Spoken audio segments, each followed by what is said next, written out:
قرآن کریم فرموده ولا تسبوا الذین یدعون من دون الله. یدعون من دون الله یعنی چی؟ یعنی بتا. این بتا رو سب نکنید تا مشرکین خدای شما رو سب نکنن. فیسب الله عدوا بغیر علم. وقتی که چیزی از راه اهل بیت در نیامده میگه ما نباید سب بکنیم. کجا به نحو مطلق؟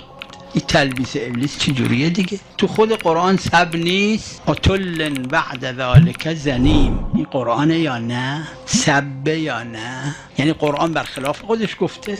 قرآن میگه سب نکنید، خود قرآن سب میکنه. اونایی که یه آیه میگیرن یه آیه رو چشم پوشی میکنن نمیگیرن، قرآن فرموده یؤمنون به بعض و یکفرون به بعض. اون جا داره اینم جا داره، هر دوش درسته، هر دوش قرآن. ببینید کتب فقها رو، بعضی فقها جماعتی از فقها گفتن که قرآن میگه بتا رو سب نکنید، نگفته کسی دیگر رو سب نکنید. میگه امیرالمومنین فرمودن انی اکره لکم ان تکونوا سبابین. خود امیرالمومنین تو نهج البلاغه سب میکنن. میشه در ضد خودشون صحبت کردن؟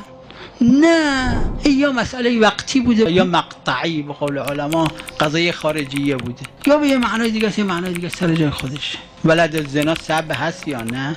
بی پدر سب هست یا نه؟ این سبه یا نه؟ امام حسین علیه السلام روز عاشورا نگفتن الا و ان الدعی ابن الدعی؟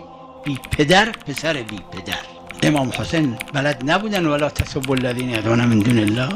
نعوذ بالله حرام انجام داده. آقایون یا خودتون اهلش فن هستید خوب رسیدگی کنید، یه آیه رو نبینید آیه دیگر رو ترک کنید. اینو قرآن کریم فرموده اولئک هم الکافرون حقا. نعوذ بالله. اگرم اهلش نیستید از علمای اتقیا، علمای صالحین بپرسید.